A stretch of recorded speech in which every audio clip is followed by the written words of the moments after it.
Welcome back to Skyjet Wings. Now, close your eyes for a second and imagine this. It is a freezing winter night over the Baltic Sea. The water is dark, the wind is sharp, and everything feels silent. Then suddenly, on a radar screen, a new signal appears out of nowhere.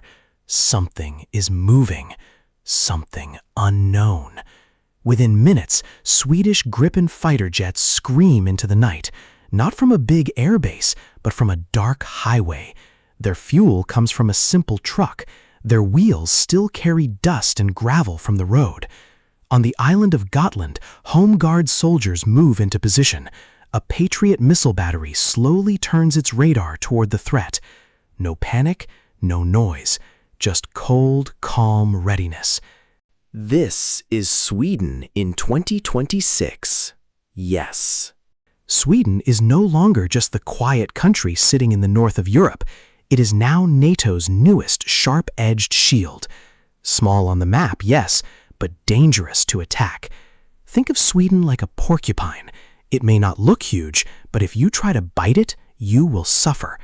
So the real question is this: how powerful is the Swedish military right now? And even more important, how powerful will it become by 2030? The answer is simple. Sweden is already strong enough to hit far above its size, and by the end of this decade, it could become one of NATO's most serious northern defenders. But the real story is not just about tanks, jets, or missiles. The real story is about geography, speed, smart planning, hidden bases, electronic warfare, and a military mindset built for survival in the coldest and hardest conditions on Earth. Sweden is going through its biggest military buildup since the Cold War. As NATO's 32nd member, it is no longer preparing alone. In 2025, Sweden funded its armed forces with around 138 billion Swedish kroner.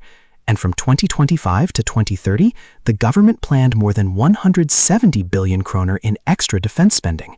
By 2026, that number is expected to rise again to around 175 billion kroner, about 2.8% of Sweden's GDP.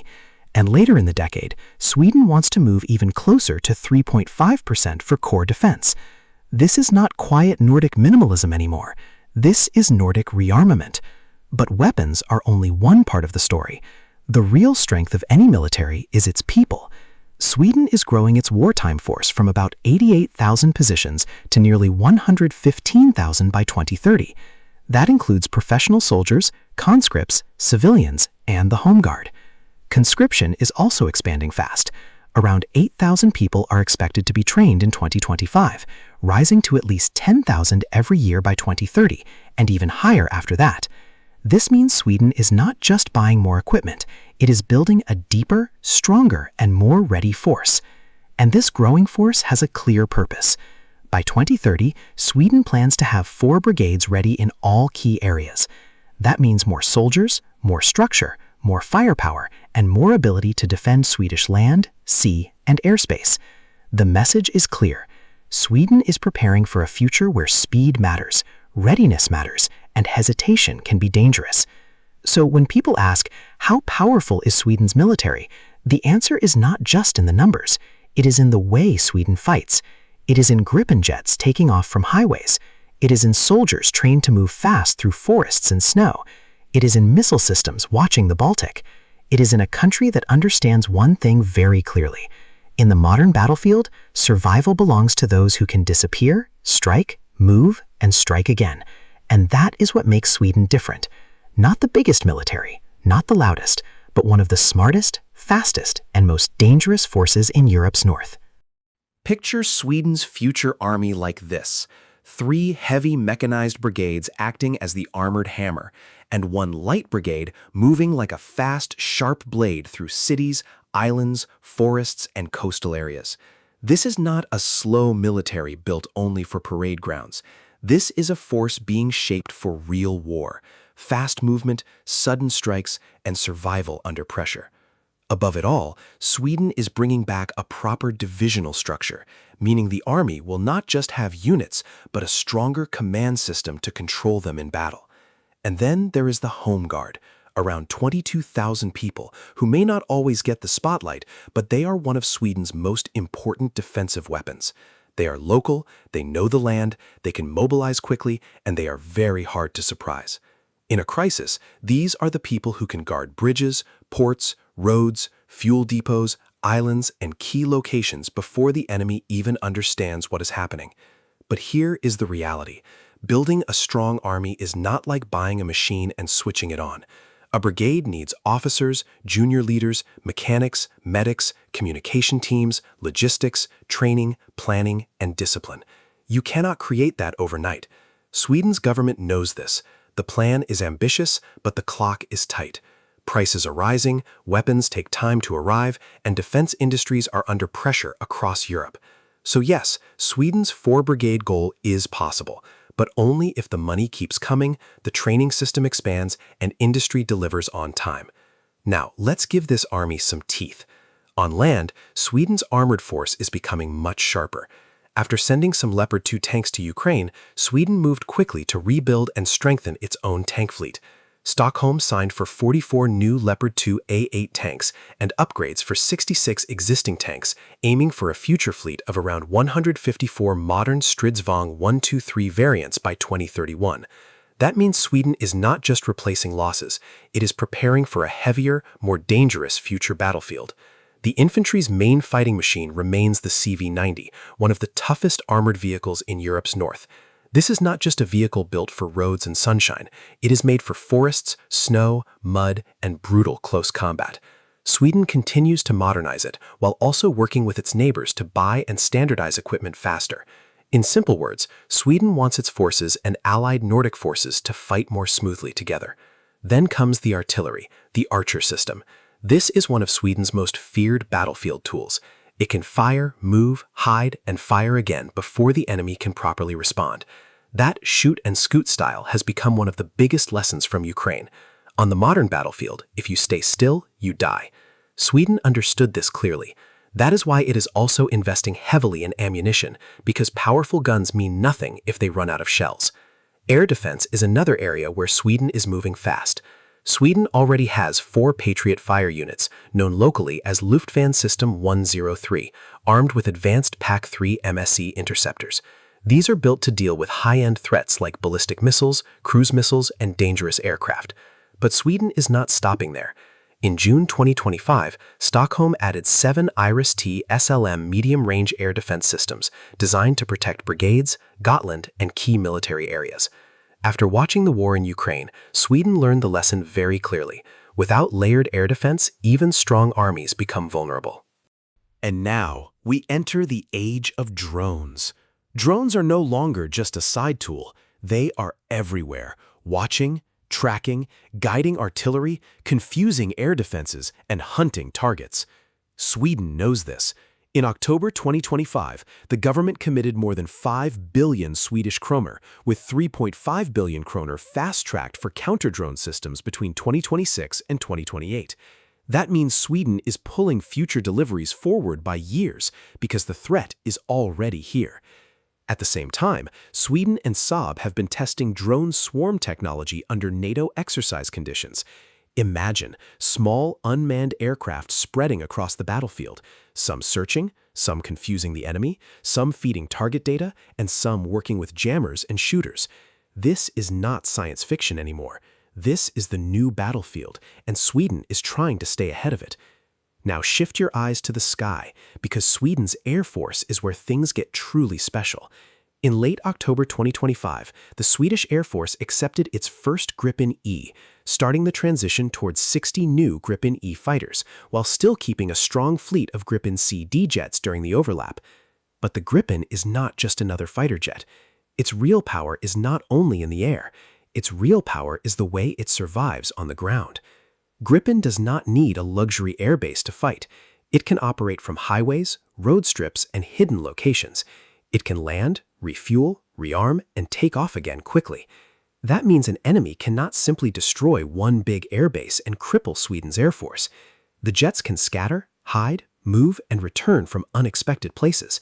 This is Sweden's dispersion magic, and it is one of the most dangerous parts of its defense strategy. Armed with long-range missiles like Meteor and supported by mobile radars, Gripen can strike from distance and vanish before the enemy gets a clean shot. Add the long-range eyes of Global Eye airborne early warning and control aircraft, and Sweden starts to become much more than a small air force.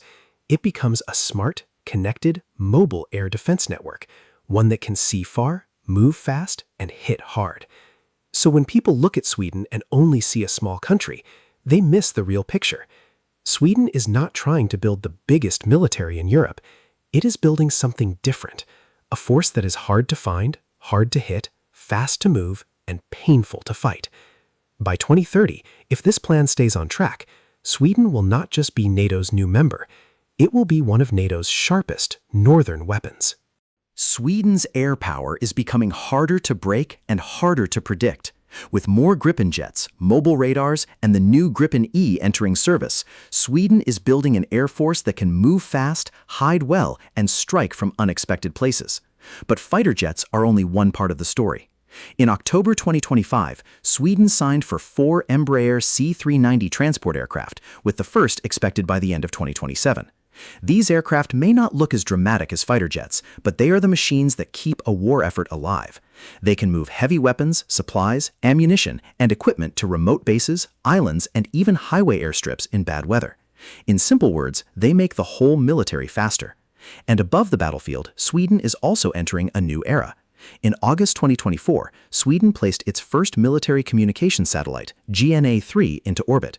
That means Sweden is no longer only thinking about land, sea, and air. It is now looking towards space. With satellite communication, imagery, and geospatial intelligence, Swedish command systems are becoming more connected, more modern, and more useful for NATO. For any enemy entering the Baltic region, this means one thing: Sweden will see more, understand faster, and react quicker. Now let's move to the sea, the Baltic Sea, where Sweden's Navy plays a quiet but deadly role. Sweden's Navy is not huge, but it is stealthy, smart, and built for the waters it knows best. The Visby-class corvettes are being upgraded to keep their stealth advantage alive.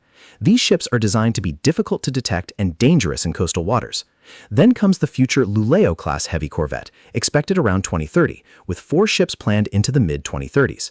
Sweden wants these ships to bring better air defense, stronger anti-submarine warfare, and longer endurance. But shipbuilding is never simple. Timelines are tight, designs change, and delays are always a risk.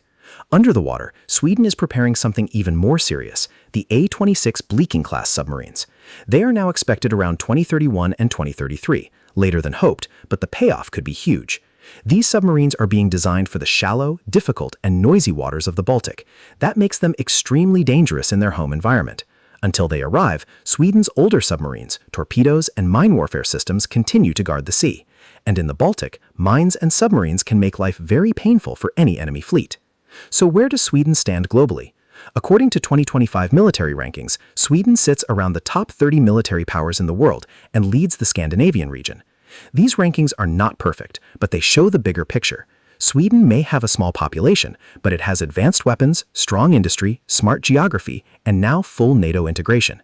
That combination gives Sweden influence far beyond its size. And geography is the key. With Sweden and Finland inside NATO, the Baltic Sea has changed completely. It is no longer a space where Russia can move freely without pressure. It has become much more dangerous for any aggressor. Gotland, Sweden's island in the middle of the Baltic, is especially important. Whoever controls Gotland can watch shipping routes, threaten enemy movement, and support the defense of the Baltic states. With light forces, air defense systems, the Home Guard, allied aircraft, and naval power, Sweden can make any attempt to isolate the Baltics extremely difficult. But the most important thing is not just what Sweden owns, it is how Sweden fights. First, dispersion. Sweden's famous Boss 90 doctrine never truly died. The idea is simple but powerful. Do not keep your aircraft in one place. Spread them out. Use highways. Use hidden bases. Refuel and rearm quickly, then disappear again. Second, speed. Sweden's Archer artillery system can fire, move, and survive. In modern war, staying still is deadly. Sweden has built its doctrine around movement. Third, surprise. From Gripens on highways to submarines under the Baltic, Sweden is building a force that does not fight in obvious ways. It waits, moves, strikes, and vanishes. And that is what makes Sweden so dangerous. It is not trying to be the biggest military in Europe. It is trying to be the hardest one to break. Fast in the air, quiet under the sea, mobile on land, connected from space, and backed by NATO, Sweden is becoming a northern shield with very sharp teeth. Now look at how Sweden brings everything together. On the battlefield, CV-90 fighting vehicles and Leopard tanks do not move alone. They move under a wide protective network of radars, missiles, drones, and artillery. The enemy may think it is facing only Swedish armor, but behind those vehicles is a full detection and strike system watching every move. The third major strength is electronic warfare and sensing. Sweden is building a battlefield where it can see first, disturb first, and strike first. The GlobalEye aircraft, ground radars, satellites, and counter-drone systems create a layered warning network. Enemy drones, missiles, and aircraft will not enter unnoticed. And with jammers and shooters becoming part of normal base defense, Sweden is preparing to fight against the modern threat from day one. Put all of this together and you get a military designed for one brutal purpose: survive the first attack, confuse the attacker, and hit back with precision. But Sweden is not pretending everything is perfect. There are still gaps. One major challenge is people, especially experienced officers, specialists, and NCOs. You can buy tanks and missiles quickly, but you cannot instantly create battlefield experience. Training is growing, but leadership takes time. Another weakness is rocket artillery. Sweden knows it needs longer-range firepower, and this is already being discussed. Systems similar to HIMARS could return to Sweden's toolbox this decade, especially as NATO exercises are already testing how long-range fires could work on Swedish territory. The Navy also has a timing problem. The future Luleå-class ships are expected in the early 2030s, while the new A-26 submarines have also moved later. That creates a short-term gap where Sweden must depend on upgrades, maintenance, and older systems to hold the line. And then there is industry. Sweden's defense industry is strong, but Europe is rearming at the same time. Everyone wants weapons, ammunition, radars, vehicles, and air defense. That means long waiting times, supply chain pressure, and tough competition. But Sweden's real power is not only in weapons, it is in resilience. Sweden's concept of total defense means the military, government, industry, and civilian society all prepare together. The Psychological Defense Agency fights disinformation and political influence. Cyber and signals agencies protect networks and communications. Civil defense works on shelters, energy, transport, government continuity, and the systems that keep soldiers supplied and bases running. This is important because modern war does not begin only with missiles. It begins with cyber attacks, fake news, sabotage, pressure on power grids, and confusion. Sweden is preparing for that full-spectrum fight. And now, inside NATO, those old Swedish habits become even more powerful.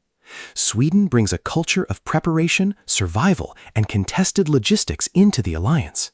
It knows that in a real crisis, roads, ports, air bases, and communication lines will be attacked from the first day. Then comes the engine behind all of this: industry. Sweden's defense procurement is exploding. In 2024 alone, FMV placed around 68 billion Swedish kroner in new orders, about 3 times the volume of 2021. Over the next decade, Sweden expects hundreds of billions more in defense orders. That means more ammunition, more Archer artillery support, more combat boats for the archipelago, more Iris-T air defense, more C-390 transport aircraft, Leopard upgrades, and more GlobalEye capability. So Sweden's military is not just growing on paper. It is being rebuilt piece by piece. Land, air, sea, space, cyber, and civil defense all moving in the same direction. And that direction is clear. Sweden is preparing to become a country that cannot be easily shocked, blinded, surrounded, or broken. It may not be the largest military in NATO, but by 2030, it could become one of the most difficult to attack. For Sweden's defense industry, this buildup is not just about weapons. It means jobs, research, new technology, and stronger exports. Companies like Saab, BAE Hägglunds, NAMO, and others are becoming the engine behind Sweden's military comeback. And for the soldiers, it means something even more important: the right equipment arriving before it is too late. You can clearly see the shadow of Ukraine in Sweden's decisions.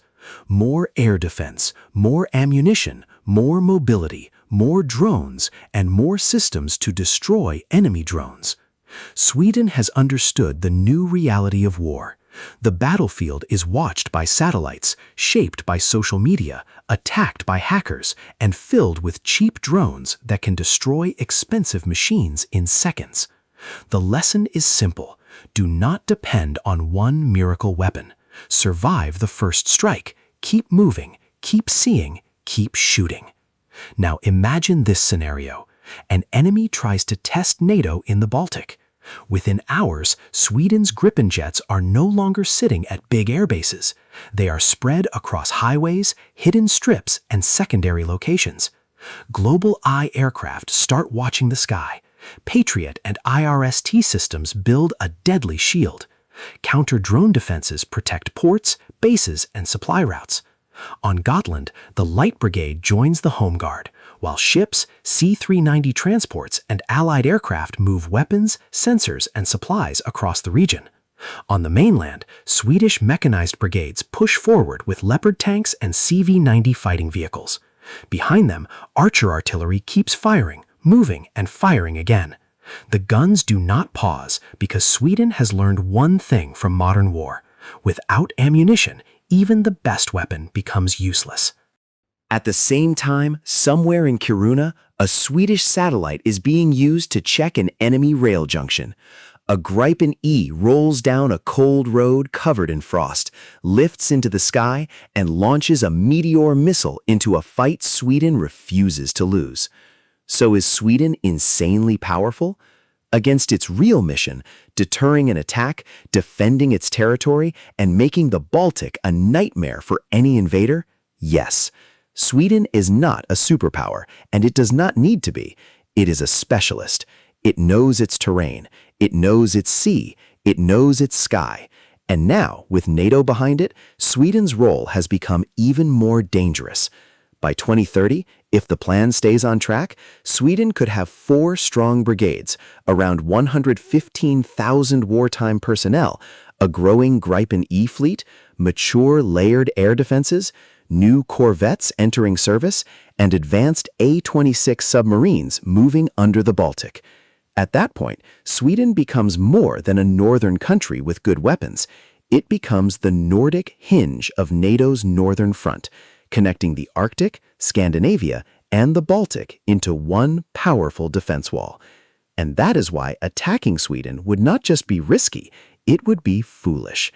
Yes, global rankings place Sweden around the top 30 military powers in the world, but rankings cannot fully measure a country that trains fighter jets to land on highways, hides its forces across forests and islands, and prepares its whole society for war. That is a very Swedish way of beating the test. So how powerful is the Swedish military? Powerful enough that the real question is not, can Sweden fight? The real question is, who would be reckless enough to make Sweden prove it? Thanks for watching.